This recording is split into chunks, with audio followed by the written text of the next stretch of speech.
नाच रहे हैं। क्यों? आज जगत के पालनहार को जन्म भयो है। कहाँ? याई ब्रज में भयो है।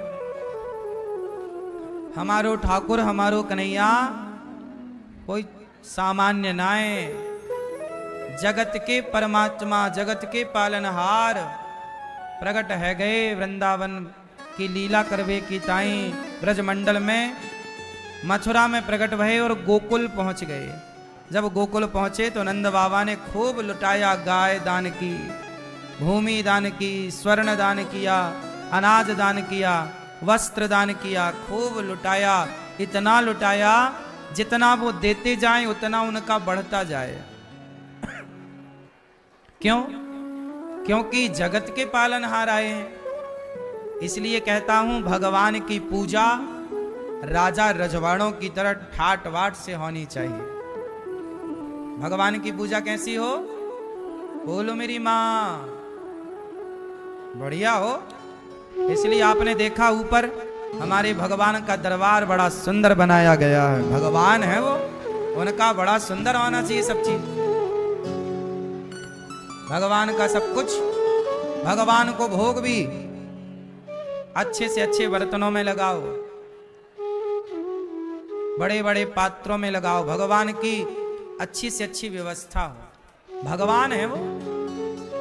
हम लोग इस भाव से रखते हैं कि ये यही है राजा, हम इनकी प्रजा हैं। तो राजा का सत्कार अच्छे से होना चाहिए। राजसी भोजन हो, राजसी प्रसाद हो, राजसी आरती हो, राजसी शयन हो, सब बढ़िया हो। तो सब बढ़िया ही होना चाहिए। इसलिए भगवान की सेवा अच्छे से करनी चाहिए। भगवान जब प्रकट भये तो नंद बाबा ने सर्वस्व, नंद बाबा दशरथ जी सर्वस्व दान दीन सब काहू, जेहि पावा राखा नहीं ताहू, सब कुछ दिया। भगवान की सेवा में सब कुछ समर्पित कर दिया। सारे ब्रज में उत्सव चला। नंद के आनंद भयो जय कन्हैया, नंद के आनंद भयो जय कन्हैया, नंद के आनंद भयो जय कन्हैया, नंद के आनंद भयो जय कन्हैया। सारे ब्रज में उत्सव, सारे ब्रज में बधाई, खूब आनंद लुटाया गया। अभी उत्सव आनंद चल ही रहा था भगवान का कि भगवान की इस कहते हैं जो नंदोत्सव कराते हैं, जो नंदोत्सव करते हैं, जो नंदोत्सव में सम्मिलित होते हैं, उनके घर में नाना प्रकार के उत्सव होते रहते हैं। अपने जीवन को ऐसा बनाओ कि उत्सव प्रधान हो। आए दिन आपके घर में कोई ना कोई उत्सव होते रहे। आजकल लोगों के घर में कोई उत्सव नहीं होता, जबकि मंदिरों में हर महीने 15 दिन में कोई ना कोई उत्सव होता रहता है। पहले आज आप लोगों ने, श्री सोनल सोमपुरा जी ने, आपने गौदान भी किया। गौदान भी आपकी ओर से था। भागवत जी भी सुन रही हैं। तो भागवत सुनने के साथ साथ गौदान, गौदान मतलब सबसे बड़ा दान आप इन्होंने किया। श्रीमती गीताबेन पटेल जी, पुत्र श्री अक्षय कुमार पटेल जी, श्रीमती जय शिखा पटेल जी, भाई श्री दिलीप भाई पटेल जी, श्रीमती भारती बहन पटेल जी, श्रीमती नैना बहन पटेल जी, नडियाद गुजरात से हैं। तो भगवान श्री कृष्ण आए ब्राह्मण बनकर। भैया देखो, एक बात याद रखना, पता नहीं किस रूप में भगवान आ जाए तुम्हारी परीक्षा लेने। ये समझो, यहाँ इशारा है ये। पंडित जी आए, बोले हमारा बेटी का ब्याह करना है, बड़े कष्ट हैं, पैसे नहीं है, क्या खवाएंगे, क्या देंगे उनको दान। कर्ण ने कहा कि मैंने तो सब कुछ दान कर दिया है। सोने का रथ है, मेरा धनुष है, मैंने जो वस्त्र पहने हैं, मैंने सब पहले ही दान कर दिया। और जिन्हें दिया है उनका अधिकार है अब इस पर, आपके लिए क्या है। तो क्या मैं आपके द्वार से खाली जाऊंगा? कर्ण बोले नहीं, खाली मत जाओ, ये मेरा अंतिम समय है। तब कर्ण को याद आया, कर्ण ने अपने दांतों में सोना लगवा रखा था। पुराने लोग, आपने याद रखा होगा, पुराने लोग दांतों में सोना लगवाते थे। याद है आपको? सोना जड़वा लेते थे दांतों में। सोचिए छाती में बाण घुसा है, आखिरी सांस चल रही है, एक पत्थर उठाए और दांत तोड़े अपने। अब सोचिए मरने वाला अपना दांत और तोड़े। लेकिन धन्य है कर्ण, इसलिए कर्ण को दानवीर कहा जाता है। क्या कहा जाता है? दानवीर। क्यों? क्योंकि मृत्यु के आखिरी पल पर इन्होंने दांत तोड़े, और दांत तोड़ के जैसे ही श्री कृष्ण को दिया, भगवान प्रकट हो गए अपने रूप में। कर्ण, मैं तुम्हें वचन देता हूं कि यह धरती तुम्हें आज से दानवीर कर्ण के नाम से पुकारेगी। यह दानवीर कर्ण नाम भगवान कृष्ण ने दिया है। आज तक तुम केवल कर्ण थे, आज तक तुम केवल राधेय थे, कर्ण थे। आज एक नाम और जोड़ा जाएगा। आज से सारी दुनिया तुम्हें वीर कहेगी। कौन सा वीर? दानवीर कर्ण। जहां भी दानवीर शब्द आएगा वो कर्ण के लिए ही आएगा।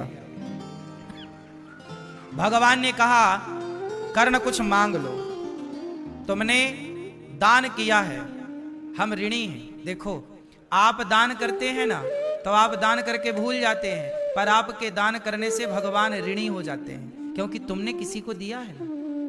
तो वो जिसको दिया है वो भगवान का ही तो है, तो इनडायरेक्ट आपने सेवा तो भगवान की कर दी। आप बताओ, रास्ते में आपने, अब गौरी गोपाल आश्रम में भोजन सबको मिल रहा है, आप लोग तो भोजन बांट के बंटवा के दे के भूल गए, लेकिन ये बताओ ये वृंदावन किसका है? भगवान का। वृंदावन में आ कौन रहा है? भगवान के भक्त आ रहे हैं। खा कौन रहा है? भगवान के भक्त खा रहे हैं। आप दान करके भूल गए, पर भगवान नहीं भूलेंगे। उन्हें याद है कि मेरे भक्त को मेरे द्वार पे, मेरे धाम में आया, उससे आपने रोटी दी, वो याद है भगवान को, उसका फल देंगे भगवान आपको। कर्ण को बोले क्या चाहिए? कर्ण बोले, प्रभु जब मैं मरूं, अब मरने वाला हूं, मरूं तो मैं उस जगह पर मेरी चिता जलाई जाए जहां आज तक किसी की चिता ना जली हो।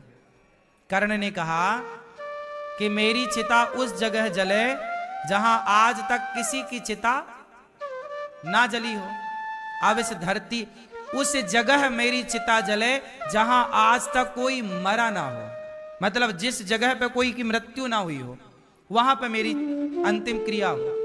अब इस धरती में ऐसी कौन सी जगह है जहां आप लोग बैठे हैं, यहां भी कोई ना कोई चींटी तो मरी ही होगी, कोई ना कोई कॉकरोच तो मरा ही होगा, कोई ना कोई जीव तो मरा। इस धरती पे ऐसी कोई जगह नहीं है जहां कोई ना कोई जीव हत्या ना हुई, जीव मरा ना हो। क्यों जी? है? बोलो। बारिश आती है ना, तो बारिश आती, कितने सारे कीड़े मकोड़े उड़ते हैं लाइट में, कितने सारे बरसाती कीड़े, वो कहां नहीं मरते? पूरा धरती उस कीड़े से, मकोड़ों से भर जाती है। हाँ या ना?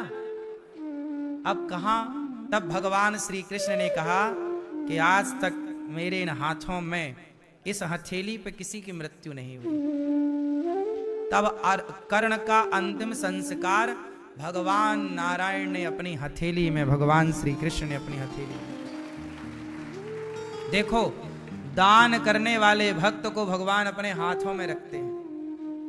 दान करने वाले भक्त को भगवान अपने हाथों में रखते हैं। दान कोई सामान्य नहीं है साहब। कोई तीर्थ ना कर पाए, कोई गंगा ना नहा पाए, कोई जप ना कर पाए, तप ना कर पाए, केवल दान कर दे तो उसकी सदगति वही होगी जो बड़े बड़े साधु संतों की होती है। दान की भी अपनी एक महिमा है। जैसे गंगा स्नान की महिमा है, जैसे भागवत की महिमा है, ऐसे दान की महिमा है। लेकिन कर्ण ने सोना ही सोना दान दिया। तब इंद्र ने सोने की रोटी परोसी। कहा सोने की रोटी खाएं क्या? बोले क्या करें, आपने सोना ही सोना दिया है, फिर क्या करें? बोले अपने परिवार में कहो कि वो तुम्हारे नाम से अन्न दान करें।